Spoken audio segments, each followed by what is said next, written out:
Hello YouTube, it's Lan here with Hobbies of a Man once again, and today we are doing another manga review. Today we are reviewing volumes 1 and 2 of Ragna Crimson. So, Ragna Crimson is written by Daiki Kobayashi, which I think is kind of funny because Kobayashi is like the name of a character in another Dragon series, and I think that's just funny. I mean, it doesn't really have anything to do with anything. I find it a little bit enjoyable and kind of like funny. But yeah, this is published by Square Enix, and the demographic here is shonen. Now, the genres here are action, adventure, and dark fantasy. This is definitely maybe not a grim dark, but definitely not a very happy kind of fantasy story. So, there you go. Now, this does not currently have an adaptation, although this might be an adaptation of something else. I'm not actually sure. So, who knows? I don't actually know too much about the series. Only got it because Otaku Mike was selling it, and because I thought that the art here looked really, really good. So there you go. Now the premise here is basically that there's this dragon hunting and time travel kind of element to it that becomes one and the same. Dragon hunting and time travel are connected in this story, and we follow this edgy MC and his crazy companion. MC is main character, as they kind of go dragon hunting in a very kind of like pulp fantasy kind of way, in the hopes of stopping the main character's friend's death. So yeah, it's not very complex, it's not very crazy or kind of so like thematic. There really isn't too much to kind of suss out thematically here, but there is definitely something to enjoy if you like these kind of like kind of consumable media that don't really require that much thought afterwards. This is kind of like a blockbuster movie in that sense. So yeah, the plotline here is good. It's not very complex, but it is solid. Like I said, it's a weak main character turned overpowered through this kind of convoluted time travel thing. He has an overpowered friend who kind of is the lead dragon hunter, but there's this kind of premonition he has, and that kind of guides them to do something because it turned out that his premonition turns true. I think I'm saying that word wrong, but I don't know. Premonition, I'm not too sure, but yeah. And then dragons attack and the time travel element comes up, and now our weak main character is really overpowered. His power isn't really so like crazy that he just one-shots everything, but he kind of does, and there's definitely like a drawback to using it. So he doesn't actually end up using it all the time, so it's not like every battle ends really quickly. It just, he does have a lot of power to fall back on if necessary, right? And yeah, as this is kind of happening and he's kind of killing all these dragons in preemptive revenge, elsewhere other dragons are kind of plotting the downfall of humanity. And so there's definitely stuff there. There's a political aspect happening. There's a kind of like fantasy prophecy kind of loser hero to kind of grow into and stuff like that. There's definitely a lot of stuff here that is going to be enjoyable for storytelling purposes, but might not be like so well written and so deeply written that there's going to be a lot of stuff that you can kind of get out of it thematically. But I think when you're reading manga, not everyone reads manga for that purpose, right? So it's okay. It's just an enjoyable series to watch, or to read, sorry. And yeah, characters wise, there's two characters basically. There's Ragna and Crimson.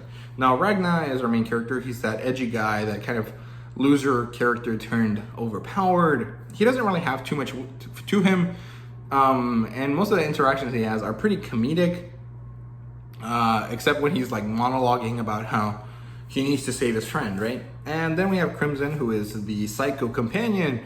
There's actually quite a bit of stuff to them that I'm not going to mention because it's like a big spoiler, kind of ruins the big spoiler of the series, so I'm not going to talk about it. But they're very interesting. They're kind of like a wizard, right?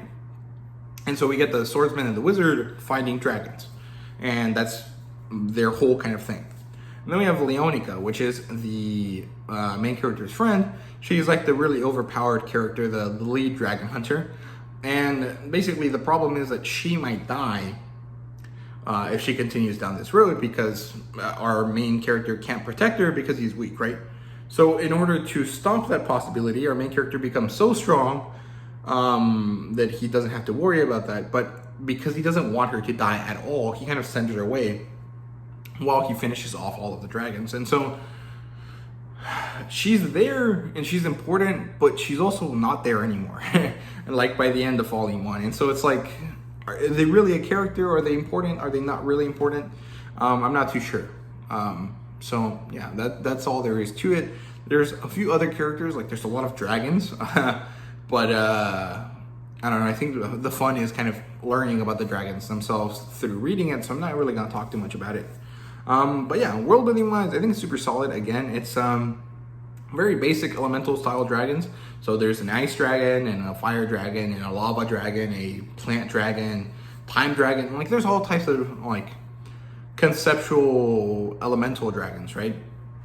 And there's this complex dragon society with a clear hierarchy and even a religion. So it's not like dragons are just like random beasts, although a lot of them are. It's like there's a lot to them, right? There's a society and this kind of crazy thing. And so it kind of, if you want to look at it this way, brings up this idea of like, are the humans wrong in killing all of them? Because they're essentially committing genocide, right?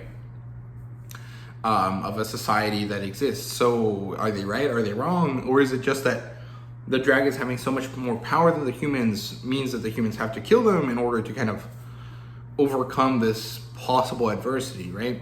Because the dragons are like immensely overpowered compared to a human. Like there's ways to fight them, but like it's not that easy, right? And so humans really are always at a disadvantage. And although they can live peacefully with each other, it's only because the dragons allow it, right? So it's kind of interesting. It kind of brings up a lot of possible problems, right? If you want to take the time to look at it. I wouldn't really think that most people do, but it is a possibility. So there you go. But again, this isn't really the focus of this story. This is just kind of like a thing that you could try to look at eventually. And I'm guessing that the story will kind of look at it at some point, but not very deeply. So there you go. Now, the dragons have a very clear weakness to silver. It's a very kind of classic monster hunting kind of thing, where like there's this holy thing or like this specific MacGuffin type of power that allows humans to kind of overcome the bad guys. And yeah, there's this very kind of weird nitpick that I have here, and it's that the time period of this manga is so unclear and idiosyncratic. Like one moment we're in this like Renaissance style world, right? And then the next, it looks like we're in like like early 19th century industrial revolution type of settings, right? Post-industrial revolution settings with like cars and stuff. And then other times it looks like they're basically like in the Stone Age. And so I'm not sure what this is supposed to be. Like, what is this supposed to kind of represent? I guess it's just one of those like, just random. You're just gonna have things that are there because it works for the plot line, and you're just gonna have to deal with the idiosyncratic nature of it. But it kind of annoyed me because it's like, bro, what are we? Where are we in like context? So that's all there is to it, honestly. That's it for the world building. That's my one complaint. I don't actually usually have complaints about the world building. I don't really mind too much, but this one was really like annoying because it was like, what the heck is going on? Art wise, I think it's really good. It's actually very nicely done here. Let me show you a bit of the artwork. Let's see. Like, see, there's very, very cool moments of just badassery. And, you know, there's very cool character designs, very funny character designs.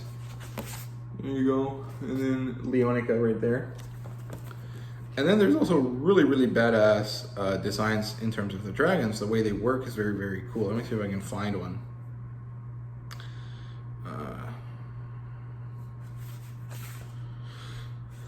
Yeah, there's some horror elements right there.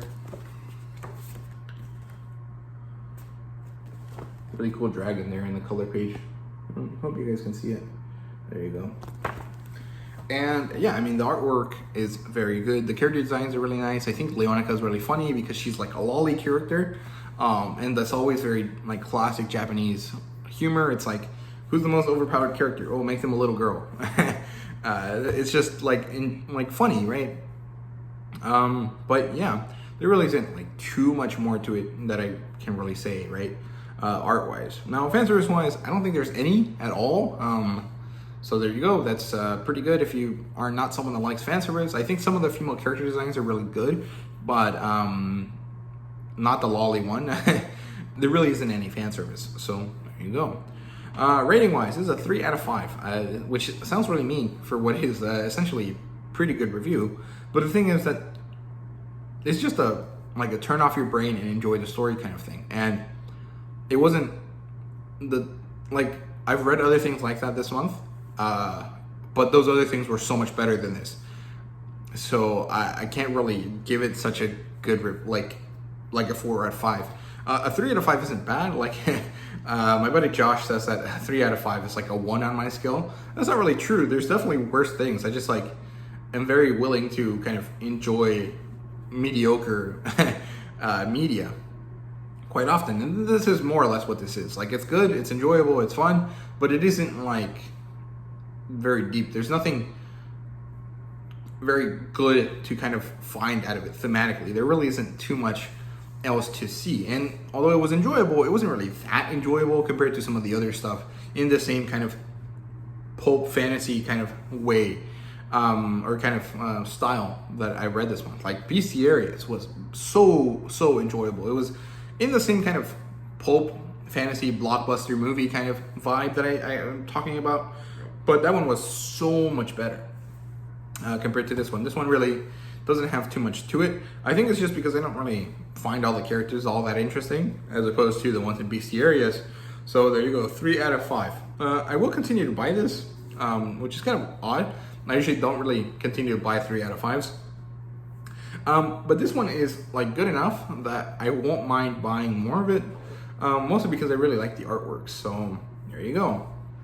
Do I recommend this? Yes, I think it's fun, and I think that other people will kind of enjoy this a lot more than me. I'm just like oddly critical of this one for some reason, probably because I've read so much other stuff that is similar to this this month, and this one was like by far the worst one. So yeah, I mean, and that actually it doesn't mean it's bad. It's just like, comparatively, it's worse than everything else I've read. So there you go. That's kind of the problem with these reviews that are not like objective, because I can't really make objective reviews. It's just like, it's all relevant. It's all relative, right? And so that's all there is to it. I don't know. But yeah, similar titles, I'm not too sure. I think something like Dare Werewolf, the trapped in a mythical beast kind of light novel that I reviewed a few months ago, like a year ago actually, is kind of similar and kind of has that kind of vibe to it. But other than that, I can't really think of anything very similar, so there you go. I hope you guys enjoyed this video. If you did, please leave a like, subscribe, and comment down below. Let me know what you thought. And yeah, thank you guys so much for watching. I really do appreciate it, and see you guys later.